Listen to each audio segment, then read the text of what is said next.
Have you ever wondered what the perfect football club would look like in Football Manager? How long it would take them to dominate world football? Well, I've chose Eastleigh to be our guinea pigs for this experiment, and for good reason, I suppose. They've spent the last 9 years, as we can see here, just bouncing up and down the National League, and not really doing anything special at all. But if I show you in a second what we've actually done to the club, you'd like to think they won't spend more than 1 or 2 years in the National League, otherwise it would be a bit of a big failure. However, let's just show you what we've done so far. So we've given Eastleigh a 150,000 seater all-seater stadium. We've given it undersoil heating, we've given it a roof, and it's in very good condition. So we've given them all the works in that sort of sense. However, we've also not stopped there. They've got state-of-the-art training facilities, state-of-the-art youth facilities.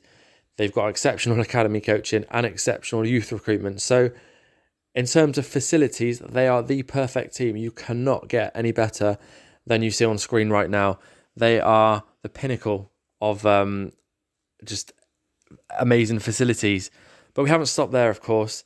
We've also gone and given Eastleigh £1 billion in the bank just to help supplement that income, I suppose, from the big stadium. So they've currently got £10 million transfer budget to spend, and they've also got 100 I was going to say 100 million, but £100,000 a week to spend on wages. So quite a generous start. So it should help them get up the leagues pretty quick, in my opinion. And as well as that £1 billion in the bank, we've gone and given them a nice little sponsorship to go with that. We take a quick look. So over the next 20-25 years, we've got a stadium sponsor of 40 million, a main kit sponsor of 50 million, and then of course a general sponsor of 50 million as well. Total's £1 billion each. So over the next 20 years or so, the cycle of this save, or this experiment should we call it, they should have a nice cash injection every year. So if things weren't already perfect at the club, you'd like to think they definitely are now, and I can't imagine them not getting to the Premier League with this. But we haven't stopped there. Of course, to be the perfect club, you've got to have the perfect staff, and as you can see, before I show you the coaching team, they max out in pretty much most of the categories. However, they do not max out on the analysing data or the physiotherapy. However, they have got pretty good physiotherapy. Anyway, I'm not going to go into every single one of the coaching team. And of course, just a little disclaimer, we're going to start with a perfect staff. There's no way, unfortunately, of being able to keep them at the club. So I'm kind of just going to give them the start, and then hopefully they can do what they want with that. So as you can see, we've got Pep Lijnders there of Liverpool as the assistant manager. We'll talk about the manager in a second because it's not going to be me. We've also got Austin McPhee there from Aston Villa as the set piece coach. And just all over the stats for the staff are pretty good. So on top of that, guys, what we're going to do is we're going to go forward 5 years, and then we're going to go 10, 15 to 20. So we'll probably see this in quarterly cycles of 5, 10, 15, 20. But last but not least, before we do head forward those 5 years, we're going to get rid of me as a manager, and we're going to bring in Jurgen Klopp to just, he's got a good relationship with Pep Lijnders, so why not stick them two at the forefront of this experiment? And just quickly, just to show you guys before we do head forward 5 years, we've instated him as the manager. There he is, Jurgen Klopp, Eastleigh manager. So let's go find out how they've done. So 5 years have passed now, and a couple of things to look at, a couple of things I'm quite disappointed with. First and foremost, Jurgen Klopp is not at the club anymore. They've got Phil Parkinson in charge. He's been in charge since 2025. So 3 years he's actually been in charge of the club. Obviously the Wrexham manager in real life right now. And also to see they're in League Two still. 5 years later, as you can see, we left them here when they finished 9th. And it took them we left them here, didn't we? When they finished 7th. And it took them 3 years to get promoted. They finished first there a couple of seasons ago.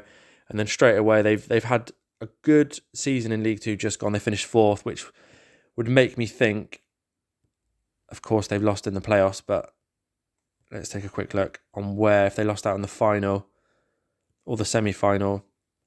It looks like they lost out in the final to Salford on penalties. So another year in League Two for Eastleigh. I do want to look to see where Mr. Jurgen Klopp's gone. Let's take a quick look, and we can see there he was he was sacked. Jurgen Klopp was sacked after 145 days being at Eastleigh. I mean, if you must be crazy to sack Jurgen Klopp. Let's take a look at him. And by the looks of things, that stint at Eastleigh completely put him off football, and it even made him retire. So Jurgen Klopp has retired from football after being sacked from non-league Eastleigh. I did not think that would be a sentence I'd be saying in this save. But absolutely bonkers. But of course, let's take a little bit more of an in-depth look at the whole club now and see how they've done in the first 5 years. So first thing to notice, Eastleigh are obviously odds-on favourites to win the League Two this year. So you'd like to think maybe they'll start moving up the leagues a little bit quicker than they have been so far. But if we take a look at the finances, they should be pretty good, and they still are. They've got a £845 million in the bank. A nice, small but mighty transfer budget there of £300 million. And of course, they've got £605,000 a week to spend if they wanted to. So they've finances are looking healthy, let's just say that. Let's take a quick look at the squad. I want to see what sort of contracts they're dishing out already. I think their highest is Thomas Galvez there. He's a Finnish left-back. Pretty average for League Two by the looks of things, £31,500 a week. The big contracts are already coming in. If we look down there, we've got two players there. Connor O'Shea. I'm hoping he's someone who's come through their academy, and he is. So last season was his first season actually making an appearance. So both Zach Crook as well, who is a right winger predominantly, coming off the right as well. So he's again another player from their academy, which is good to see. As is Gareth Wright, I'd say. Yeah, another academy player. So it's good to see that they're keeping hold of their youth players and they are developing them. Of course, let's just take a quick look at the development centre. And as you can see, they've got a couple there. Chris Rice, a 17-year-old winger. He's 5-star potential. Let's just make it a little bit easier. Let's go straight to the under-21s. They've got 4 players there on 4.5-star potential or more. And then if we look at their under-18s, they've got another 4 players with 4.5-star potential or more. So things are looking rosy for Eastleigh. I can't imagine much of the staff have stayed. Doesn't look like they have. We'll take a quick look at the coaching team to see if we recognise any names. And no, we don't at all really there. Apart from me, of course. But no, completely different setup 5 years later. But it obviously did the business because they are in League Two. It took them a while to get going, but they are finally there. So we're going to go forward another 5 years now. I'm hoping to see them in the Championship, if I'm honest. The fact that they're starting to climb pretty quick now. Let's hope they're in the Championship in 5 years' time. And there we have it, another 5 years into the future, 10 years in total. And Eastleigh are already a championship side. It took them 5 years to get to League Two from the National League, but then it's taken them 5 years to jump 2 divisions. So let's take a look. We left them here. They did get promoted the season after. They had a really good season in League One. Straight away, they went third. Obviously, lost out in the playoffs 3 times. I think 7th qualified. No, 7th just misses out on the playoffs there. So that was pretty cruel from Eastleigh there. But they went up as winners last year. So this is their first season in the Championship. Let's just take a quick look to see where they are predicted to finish this year. And they're predicted to finish 17th. So potentially relegation candidates. However, hopefully they'll have enough about them to stay in the division and probably hopefully build upon that in the next couple of years. Let's take a look at the facilities, of course. Ever so slightly been downgraded there, the training and youth facilities. They have got their 150,000 seater stadium. So everything is still looking pretty rosy. We're going to take more of a look at the finances and the squad now. So one thing I did want to touch upon quickly before we look at the finances, etc., is that Phil Parkinson was the manager for nearly 7 years. So he obviously did all the hard work, really getting him as far as he did. But it looks like Domingo Tarasco, I think we'll call him, is the current manager. Obviously, I'll be completely wiped from where I am right now, so just ignore that. But yeah, he's the current manager. It looks like they've actually stabilised. Hopefully he'll be the manager for a good few years to come.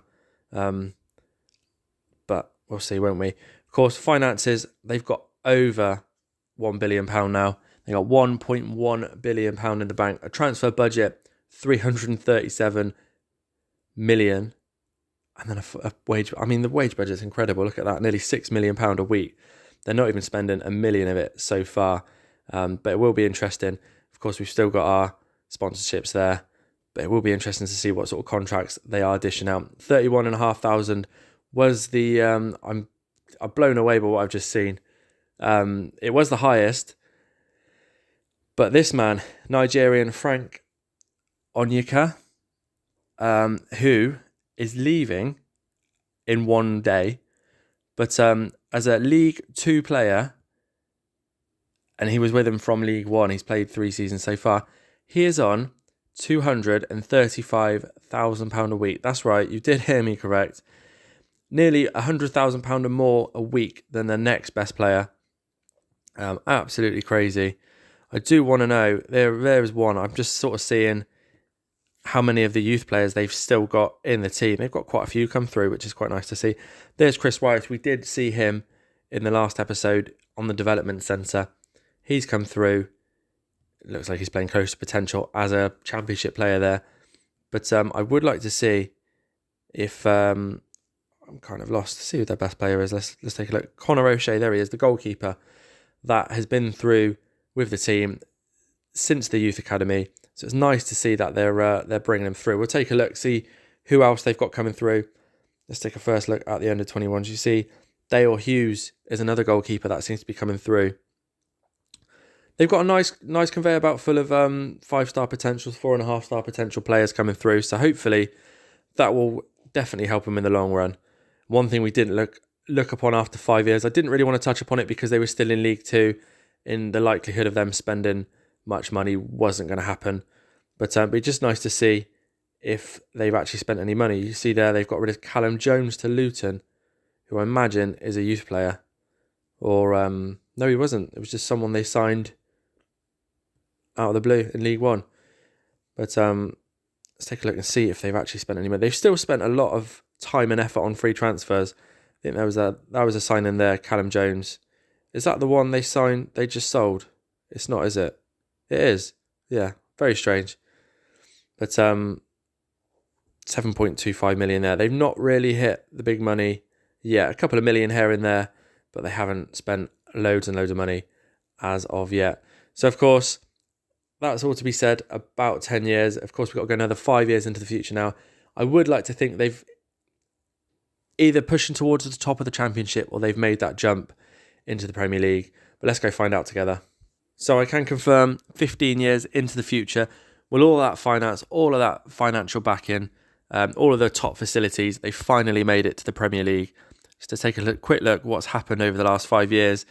And as you can see, they didn't have the best start to Championship life, did they? But gradually they managed to get up the league. A little bit of a dip there in 15th, but then finishing second in the Championship, meaning this will be their first year in the Premier League. If we look at the odds, I imagine they are, odds on to go down there. 1,000 to 1 to stay up. So it's going to be tough for Eastleigh. As you can see also, if we take a look, their manager is now James Shea. So he spent 2 years at the club so far, going from Mansfield. So apparently there's something about him. But let's take a look at the managers. Let's see. They've gone through quite a few. You think he left his manager role there after a year and a half. And then you can see Niko Kovac took over for 2.5 years. And then, Ruben Amorim, I think we'll just call him, sacked after 72 days. So they seem to be churning through managers now.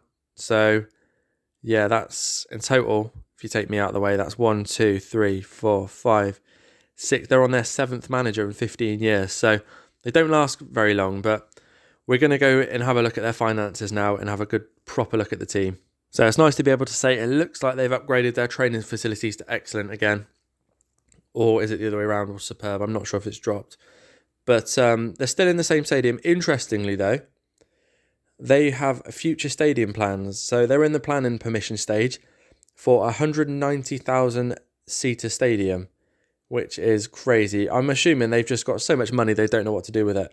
But there we go. They're still touching £1 billion with a transfer budget of only 30 million. So I think that's pretty harsh considering the first year in the Premier League and they've got 30 million to spend, yet they've got £1 billion in the bank. Pretty harsh, but they've got £8 million a week to spend. However, they're spending about £3.5 million of it. So we'll go take a look at the squad. I mean, I'm expecting some ridiculous contracts now. And there we go. Diego Recoba is £375,000 a week. Looks to be not a bad midfield player. If we look at this, he's only a decent Premier League division player. Potentially good, but you'd expect a lot more, if I'm honest, for £375,000 a week. And he's still got 4 years left on his contract, so they may struggle to get rid of him if they want to improve in the Premier League.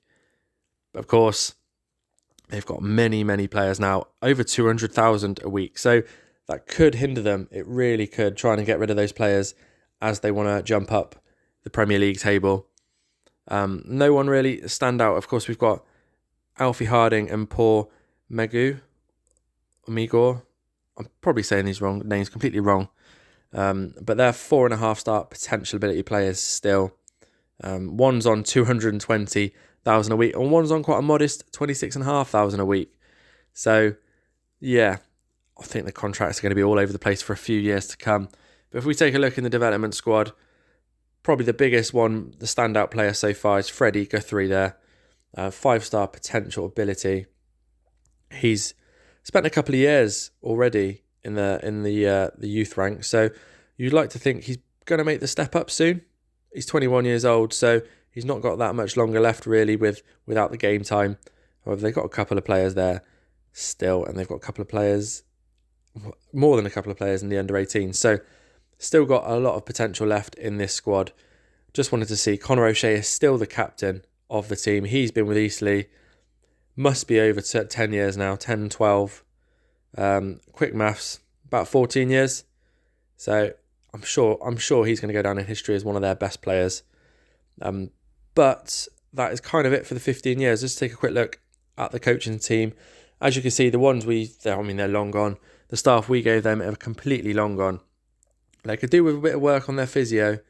Doesn't look like they've got much of a medical team or a recruitment team for that. So they could probably spend that £1 billion wisely on some good staff. But what we're going to do is go forward another 20 years, another 5 years, to complete the cycle at 20 years, to see if Eastleigh have stabilised in the Premier League and maybe even made it to Europe. Who knows? So we've gone full cycle. We're 20 years into the future. Eastleigh are still in the Premier League, which is a fantastic achievement. However, I'm not sure where they finish, so we're gonna check that out together. I'd like to think they've hopefully pushed on to Europe, but that says completely otherwise.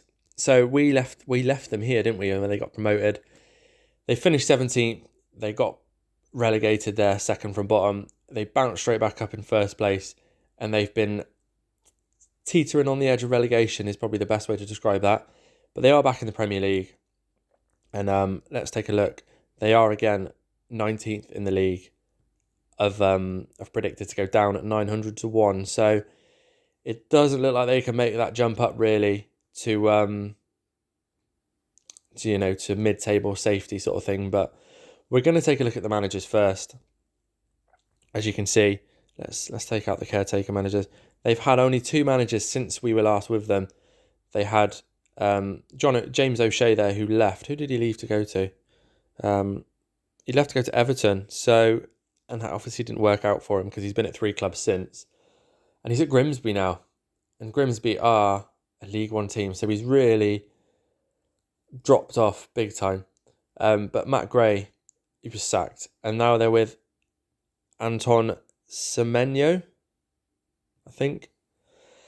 So yeah, facilities-wise, still looking pretty good. They've still got that stadium in the planning, the 190,000-seater stadium. So whether that ever comes to fruition, who knows?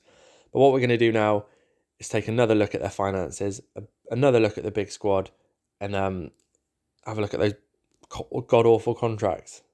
So before we look at it, I do just want to say, I feel like I'm shortchanging you a little bit if we leave the save just as they've got back into the Premier League. So I think what we're going to do is one more big jump, maybe 10 years we'll go in a second when we've checked out all the finances, etc. And hopefully see in that 10-year period if they've managed to stabilise in the Premier League. I don't like finishing it on a bit of a dodgy note, really, because we don't know how they've done. They've just got back into the Premier League. So yeah, we'll take a look at that in a minute, though. First and foremost, finances are still pretty good, aren't they? By their standard, it's actually a little bit low, £880 million there. Again, though, they've only got £185 million transfer budget, considering when they were going up the leagues, they had about 300 million to spend. Yeah, it just seems a little bit low, even as ridiculous as that sounds. But they've got 6.7 million pound a week to spend on wages. They're still not maxing that out. They're about £5 million, you can see there. But let's take a look at the sponsorships because they are due to end. The stadium, we're just trying to work it out. What's it? 2043. So they've got a nice. Well, they've renewed their main kit sponsor there at £50 million. They've renewed their general and they've renewed their stadium, but they've got a couple of additional ones there that are more realistic. But we're not all about realism, are we? They're the perfect club, so it's nice to see that they've renewed that for another 20 years, I suppose. But of course, big finances leads to big contracts, and I'm really interested to see that actually they've, apart from the fact that there's pretty much the whole squad by the looks of things are over £100,000 a week. Their highest earner only earns a modest £275,000 now, rather than the £375,000 a week before. So I suppose that's always good. I did just want to go back and see if Conor O'Shea is not the captain anymore. Can we see him? There he is. He's in the favoured personnel. He's obviously retired. Bit of a shame, really, that he went to Blackburn for 2 games. I mean, nice to see that he was an Eastleigh player, played over 550 games for them. So he's obviously a real one-man club. Let's just ignore the fact he was with Blackburn for 2 games. It kind of spoils the whole picture. But anyway, back to the squad, and let's take a look at their players. They've obviously got a squad capable of staying in the Premier League just on looks alone. If we look at the 5-star, sorry, not the 5-star, the star sort of rating system, they've got a decent centre back there. It does look pretty decent. I mean, he's been with Eastleigh quite a few years now. Bought him for a modest £225,000 back there. So clearly their scouting team knows what they're doing, right? That's what we'd hope. But we're going to look at the development squad as well. It looks like, at first glance, the players that they're churning out have just ever so slightly dropped off. As you can see, we've got Barry Lowe there. Is probably the biggest one, a 5-star potential ability player there. He's still 18 years old. But yeah, they've only got a couple, whereas before we were seeing sort of 4, 5, 6 players coming through at one time. So that's obviously died down a little bit. Would be interesting to see if they're spending a lot of money now on players or not. I mean, nice to see 53 million pounds. That's still not a lot though, is it? For a team, I mean, if we were to look at the likes of Man City, Liverpool, Man United, etc., spending well over £100 million a season. But by the looks of things, this season here, which was about 6 years ago now, was their biggest spend at 72 million. They've not gone over the £100 million mark in a single season. So they could probably do with buying a little bit more better players, should we say. But as you can see, they're obviously doing their work, or their homework, so to speak. Buying a player there, Paul Serpa, from Colombia for just under £500,000. Probably not the best player to buy, but they're still trying to buy small. And I would like to see, actually, if what the sort of the philosophy of the team is, whether it's to sign players for a profit or sign a high reputation player. So, the board want to buy big players, but they just don't seem to be buying them. So it's very strange. But yeah, like I said, we're not going to stop the experiment just yet. I want to go another 10 years into the future we will stop there. And I just want to see if they've managed to consolidate in the Premier League and actually go forward from here. So we are now 20 years into the future. It's the year 2053, 30 years in total. And as you can see, Eastleigh are still a Premier League team. So shall we firstly take a look and see what's been happening over the last 10 years? And I think we would have sort of been here, wouldn't we? But yeah, they did get relegated. They bounced back straight away in the playoff by the looks of it. Had a brilliant finish there, 8th in the Premier League, and then they slowly declined again, winning the championship there in 50-51. And they've just posted a 10th place finish in the Premier League. So they kind of remind me of a mid to low table team, your likes of, I don't know if anyone can remember, like West Brom, Wolverhampton, kind of teams like that, just Burnley, your teams that come up for a couple of seasons, go back down, come straight back up. Norwich are probably a really good example of that. So they haven't really established themselves as a proper Premier League team yet. I think we did just see they are predicted to finish 12th this season. So the potential to build, I think, but I have been saying that for about 15 years now. So I don't know if they're kind of just stuck in this mid-table sort of, mid-table nightmare really, where they just can't seem to get over the line and push on to Europe. However, we are going to look at the finances, we're going to look at the team, etc. But one thing to note is, just quickly, is that, of course, they've got another manager because they love having a new manager. Adam Randall this time. Never heard of him, if I'm honest. Think he probably looks like he's come from non-league. And he has there. He's a Dorking player at the start of the save. So if anyone's starting any new save recently, look out for Adam Randall. He is eventually a Premier League manager. So that's interesting. And of course, we can't start looking at the finances without looking at the managers. And they have had a very, we left them here, didn't we, with Semenyo there. And then from then on, they had a number of managers that just could not cut it. They've had 4 sacked in a row. 2 of them not even making a year. So they do like to swap around their managers big time, Eastleigh. But like I said, let's go check out the finances. Let's check out the squad and see what position we're leaving them in. So I do just want to say, guys, if you do enjoy this kind of experiment, then please give the video a thumbs up. And if you are enjoying all of my content, the series, the experiments, etc., then please do subscribe just so you don't miss out on anything in the future. And of course, if you do enjoy this specific experiment here and want to kind of see it progress, maybe go 50 years, 100 years into the future, please let me know. If enough of you do want to see it, maybe we'll do that. So that's kind of something I thought of in the background, really. But obviously it depends on if you guys actually want to see it or you think 25, 30 years into the future is enough. But anyway, as promised, we're going to look quickly at the facilities. And as you can see, of course, they've still got that big stadium sponsor till 2070. So plenty of years left on that. Of course, they have now upgraded the youth facilities back to state-of-the-art as it was at the start of the game. Training facilities not quite there yet, but obviously not far off. Exceptional academy and exceptional youth recruitment there. But as you can see, the planned 190,000 seat stadium has been quashed by the looks of things. I thought that was a strange one. It really was a strange one from the get-go. But of course, let's look at the finances now. And as you can see, they've actually come down quite a lot. Still £400 million in the bank is not bad at all. But as you can see, they were at sort of about £1 billion for the first 20 years. So that's gradually started coming down. You see the wage budget has reduced. So maybe they're giving out more sensible contracts now they're trying to establish themselves in the Premier League. If they're spending about 4.8, between 4 or 5, a week. They've got just over 5 million to spend a week. So they've got plenty of money there if they need it. But let's take a quick look at those contracts. I'm hoping. I can't really see. Why can't I see? It's because I'm on the wrong page. Of course I am. But there we go. Wow. We've got 3 players. 2 of them on £450,000 a week. Manuel Ferreira is one of them, a 28-year-old Portuguese player.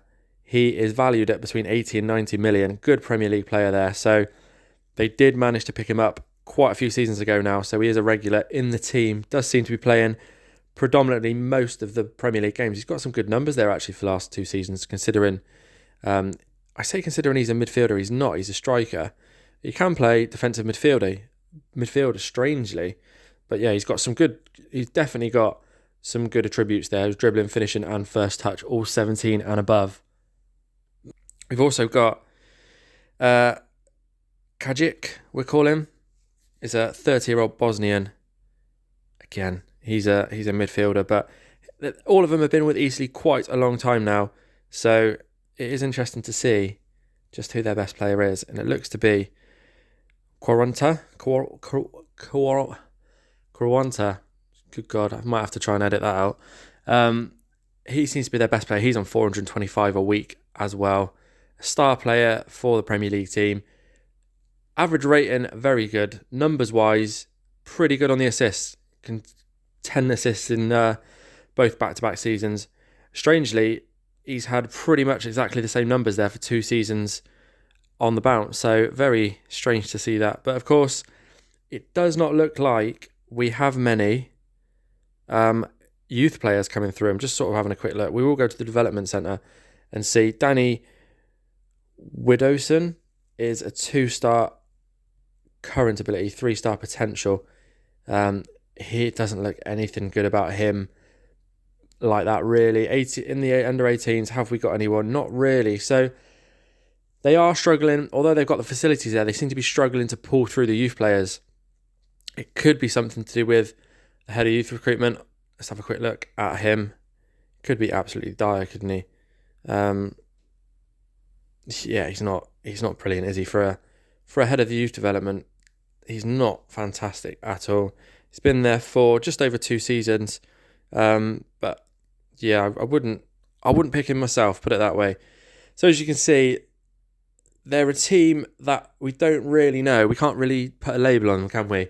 They seem to be a team that bounces between Championship and Premier League. However, they could push on. We just don't know. And I think I could go another 10 years into the future and we still probably wouldn't know. So we're going to call it the end of that experiment there. We did 30 years in total in the end, a little bit longer than I planned, but I had to see how it sort of planned out. And hopefully you did too. But there we go. We've got Eastleigh. So apparently 30 years as the perfect club with the best possible start still doesn't win you a Premier League trophy or a Champions League or even Europe. So let me know what you guys thought of that. And of course, I'll see you in a video very, very soon.